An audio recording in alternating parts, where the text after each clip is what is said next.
meet with realtors, meet with wholesalers, go to open houses, do all those things that most people are already doing right now, probably, and I just found it so frustrating that I couldn't make a deal work, right? Because everybody here I'm sure everybody here has already watched some sort of video or something about this business, about how this kind of business works. And they will tell you is you gotta, there's a formula out there, right? As long as you make an offer or 70% of the market value, minus your repair, minus if you're gonna be wholesaling, minus your wholesale fee, then you have a deal, right? How many properties like that were actually out there that match that formula? Right, so that's what I ran into, and I was like, this is a bunch of BS, it doesn't work. And then what I found out was that it really was, I was looking in the wrong place. I was looking in the wrong location, right? Because, let me ask you guys a question. Anybody here will sell their property for a discount? No, right? No. He said yes, I he want said to know yes. why. We're going to talk. I want to know why. Why would you sell your property for a discount? Well, if it's not profiting me, like if it's going down, It's a burden. yeah, a burden. It's a financial burden, right? Not only it become financial, but a personal burden, right? Then you want to move on. See, I wasn't concentrating on finding people like that. I was concentrating on finding people that wanted to sell for the most money, right? And when you are concentrating on talking with those people, you're just spinning your wheels because you're not having the right conversations, right? But if you speak to Brian, right, Brian? And listen, Brian, you want to sell, you need to sell, you don't want to sell, but you need to sell, right? Now you have a different conversation. And those people are the ones that are going to trade their equity for peace of mind. And they're going to move on. And normally is the people that have properties that are in need of repairs, right? That are in bad situations, just like them, right? So the properties need to be, they don't need to be, most properties that we buy are in situations where you need to have a renovation involved in it. So those are the people that are looking to sell, that need to sell those properties. So that was the first mistake that I made on doing that, right? And so for you guys, take this down. The secret for us, for me, or for us, our business, or for any investor really, is you need to find these properties off market, right? You need to find the properties off market and work directly with the homeowner. Okay, so that is phase number one, right? You have to be able to find properties for people that need to sell their houses, not want to sell, need to sell. It's a huge difference, right? So basically, you eliminate real estate. So you don't need It's not really just about eliminating the real estate agent or the third party, because we purchase deals with real estate agents and from third parties. It's not just that. The point is the person and the situation that the house is in, right? Because I don't care. Anybody here can be a third party and find us a property like that and sell it, to wholesale it to us, and we'll buy it. I don't care if there's a third person involved or not. I care if there's money to be made in the transaction. You know what I mean? But so that's one of the biggest mistakes that I've made.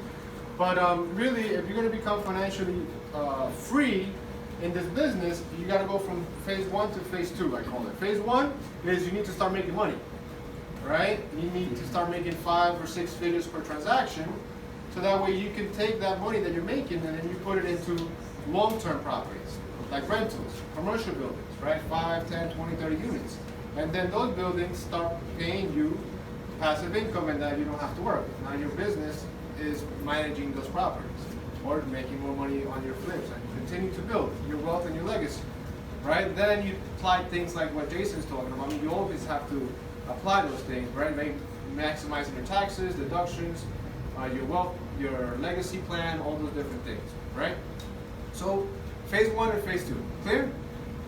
Right, so with phase 1, you need to be able to find those properties that need to be discounted. So for this particular property, we bought it as a probate, this was an estate sale. Okay. Anybody here know how estate sales work? Or how do you find properties for estate sales? Some of you guys? Right, so the owner of this property was deceased, died, right? So when they died, or they passed, just say that better, right? They passed, they, either somebody had a will, either they had a will or they did not have a will. But somebody had to take care of their affairs after they passed. And either the administrator or the heirs are the ones that are going to handle their affairs. So in the particular situation with the house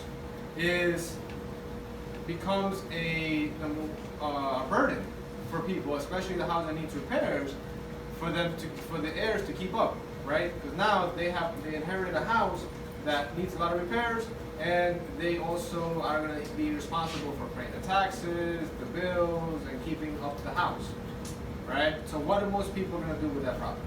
They're going to sell it. And if it's a house that needs repairs, then they're going to sell it for a discount because they're not going to want to deal with it. They just want somebody else to deal with it. So our service, people look for our service. You know, we just have to be in front of the people that are looking for it, really, at the right time, in the right place. So that's what this business is, right? So that's how we found this property.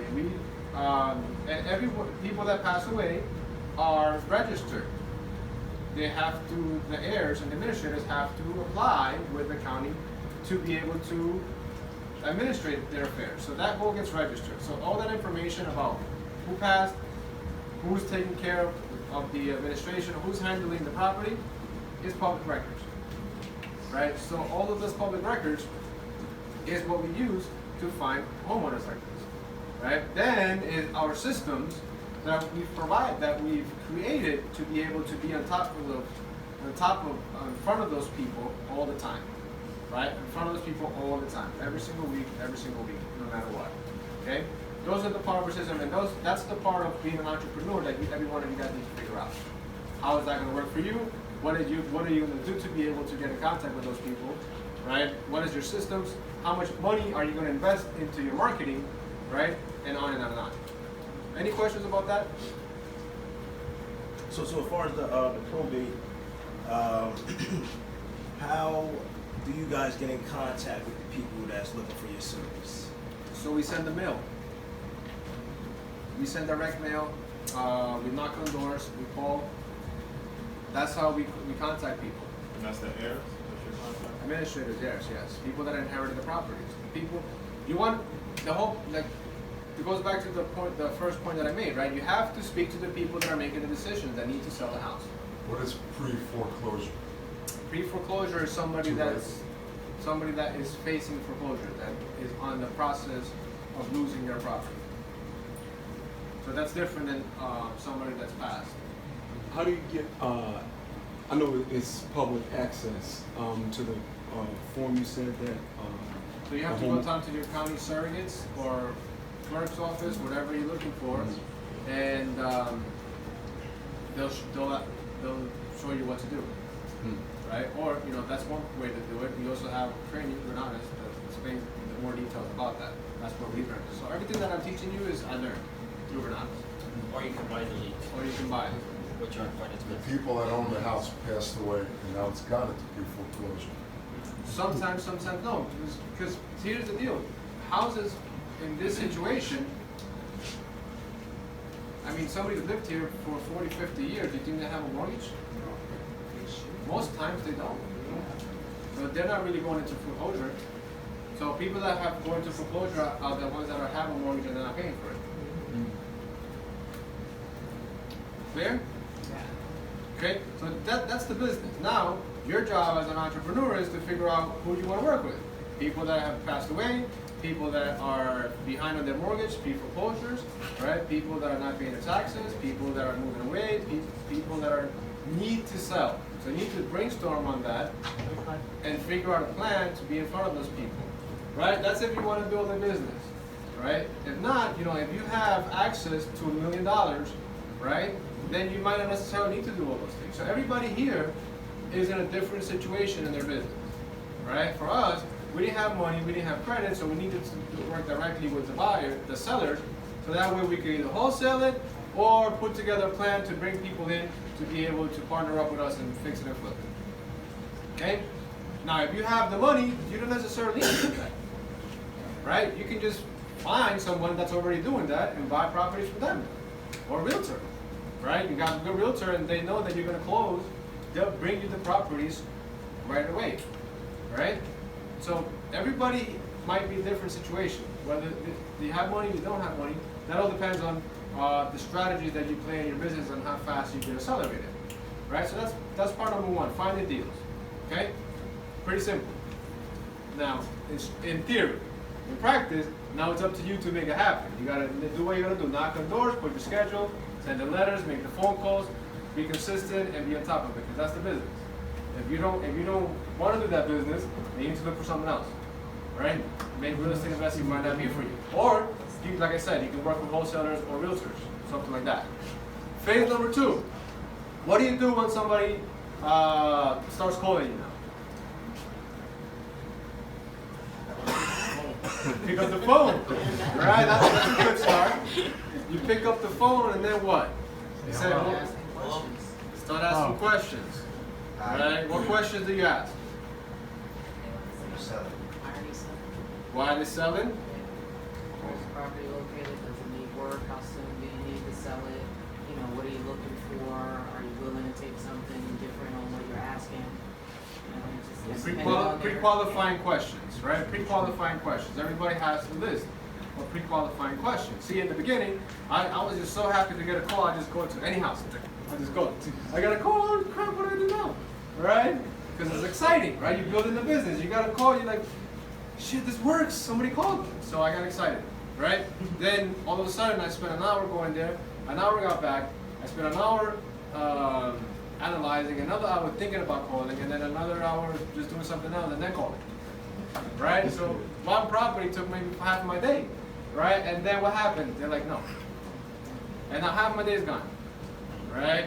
Anybody gone through that? Some of you guys are laughing. Yeah. That's exactly how it works, right? Because I wasn't asking the right questions, and I was just working with everyone and anyone that was willing to work with me, right?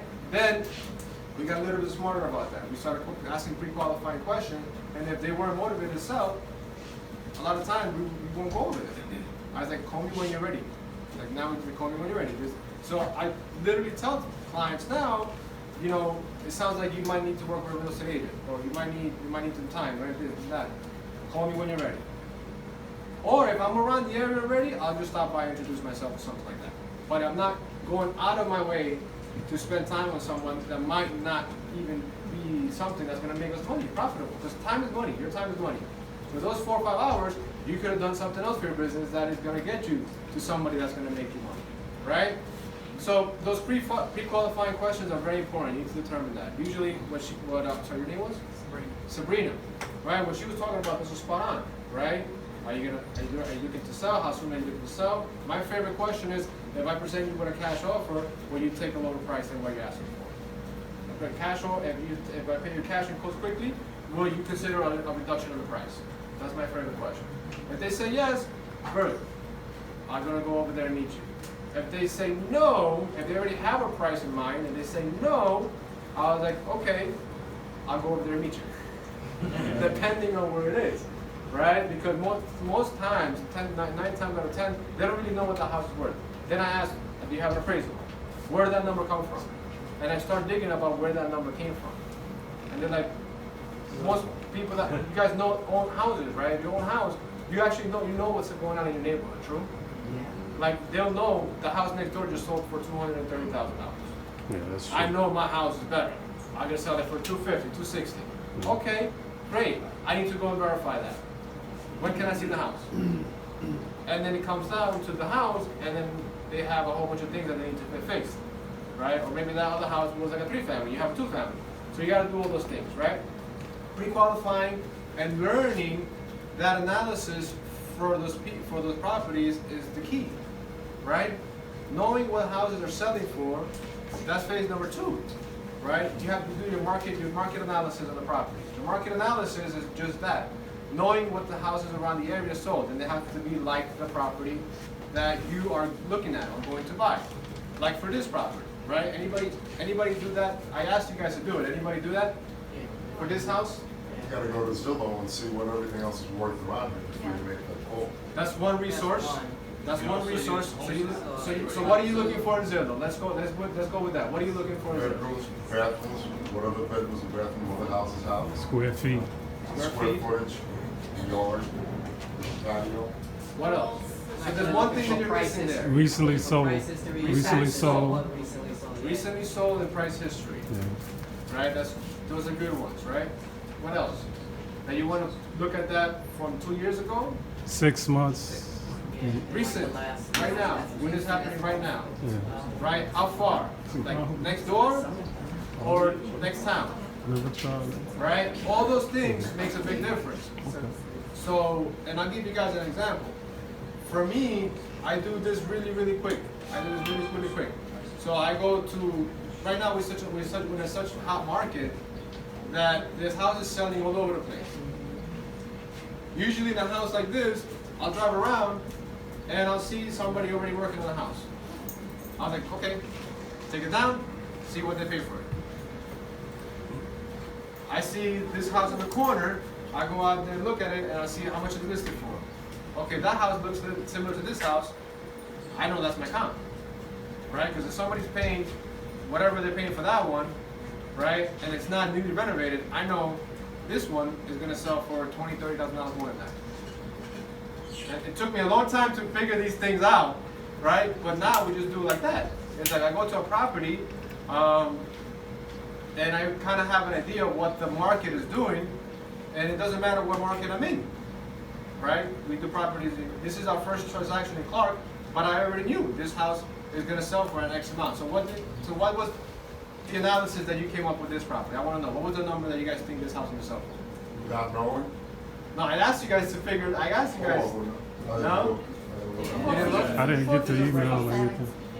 What is it? 450, 450? 470. 425. 450 for It 70? depends what you're planning to do here. 425 depends. 425 for this property? I think it's more than that, but Really?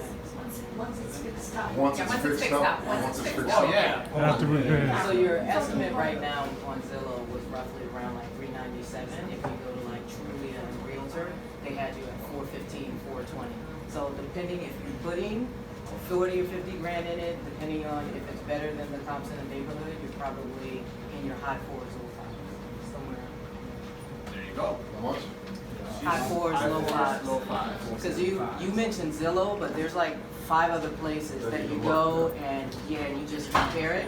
And then I checked this one right here too. And then based on what he said and how they ripped the house apart, you knew they were building it back up and it was likely going to be better than what was on the block. So you figure, I'm guessing they're not going to put more than 50 grand in that, and that's high.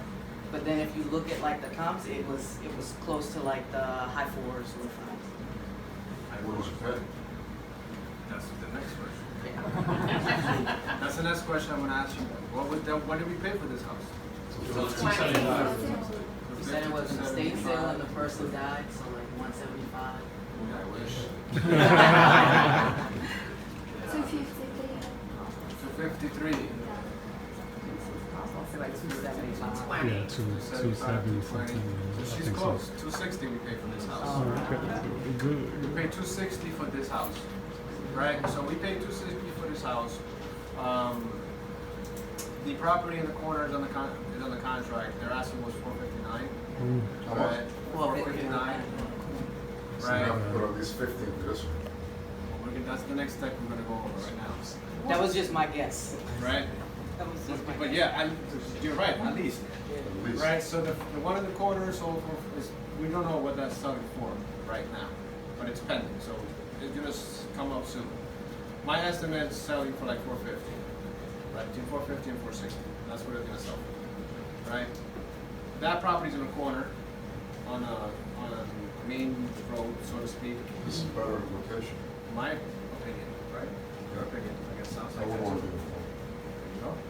All right, in the corner lot. So what does that do to the value? To me, Brings it up. at least 10, 15, $20,000 more, just like that, right? And especially that house is not a new renovation. That house was new. It looks nice, but it wasn't renovated. It was renovated like a few years ago. Now, somebody paid for a new renovation, more money, and a better location in the same block.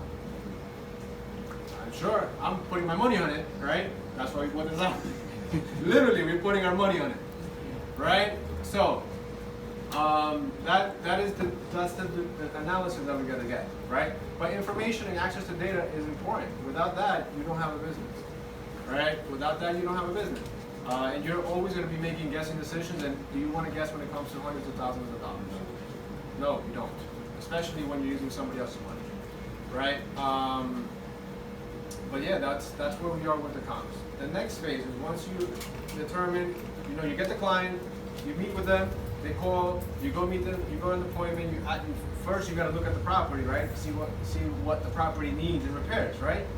That's the next step to this analysis. You need to see what the house, how much money is gonna cost you, what the neighborhood, what the after repair value is gonna be, how much you're funding, what money you're gonna be using for the business is going to cost you, right? If you're using your own money, you're using somebody else's money, what that cost is, right? If you're using your own money, you need to have that cost factor into your money too. Because if you're not using your money for something else, you're missing on opportunities, right? You have your money stuck to one thing, right? So that's another thing. Then from there, you're ready to make your offer once you have all those numbers, right? Follow me so far? Yeah, so once you make that offer, but with the construction, some of you guys already mentioned, that's what I'm here to learn, right? I need to know what this and this is gonna cost and that and that. So, for me, it's very simple. I just call Jason, right? It's like, Jason, come to the house. So Jason has, one thing he mentioned, he has, he already owns other properties. He's been in the construction field for over 15 years, right? So he can walk through a property and tell you. So I've picked up some tricks and tips and tricks from him that help me go into a property, and I've done enough transactions to say, well, this house is going to cost us anywhere between 70 and 80 grand, right? And he's going to come in and he's going to tell me, well, what are you doing? And then he's going to be like, well, do you think about this? You think about that? You think about this? You think about that? Well, now that budget just went to 90 something, right? So having that contractor, that person that has experience in construction, that you're going to be fixing and flipping houses, you need to have that in your business. Or you need to learn it, or you need to have somebody that you're paying them very good to be with you in those transactions when it's time for them to come to your renovation. Because if they're asking them, right, if you're just getting started, right, and you are asking a contractor to come to your property 5, 6, 10 times, and you don't give them any business, and you don't buy any houses, what's gonna happen? You won't stop. They're not gonna come, right? Ask me how I know that, right? We did that. We did that stuff, right? But then, you have to figure that out. You have to figure it out. This is part of you becoming an entrepreneur and a business owner, right? Those are the steps. Now it's up to you to figure it out. How you figure it out is going to determine how you're going to succeed in the business.